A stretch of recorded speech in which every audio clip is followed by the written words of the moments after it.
আজকে আমাদের চুচুড়ায় আবার মনোদা এসছে, তাই তো রাজা ভাই? মনোদোষ ব্লগ, সাইকেল রাইডার মনো। আর চুচুড়ায় আসলে একটা জায়গাতে খেতেই হয়, সেটা হচ্ছে আমাদের রাজা ভাইয়ের দোকান।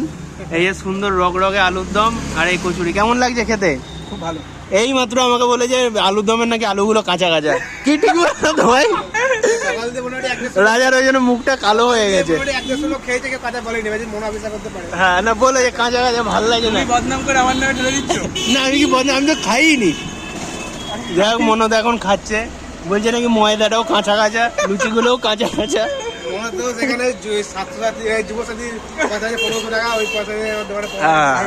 যুবসাথীর টাকায়, যুবসাথীর টাকায় পরোটা। না খেতে কেমন জেনুইনলি বলো? ভালো, জেনুইনলি। চুচুড়ায় আসলে রাজা ভাইয়ের দোকানে পরোটা না খেলে চুচুড়ায় আসার দরকার নেই, এটা হচ্ছে মেন কথা, তাই তো? আমি টিপিক্যাল ফুড ব্লগার না। হ্যাঁ, তাও একবার খেয়ে দেখো, খেয়ে দেখো। এই যে রগরগে আলুদম খেয়ে দেখো, সুন্দর করে সুন্দর করে। এই চলে গেল, এই চলে গেল, মুখে চলে, এই চলে গেল।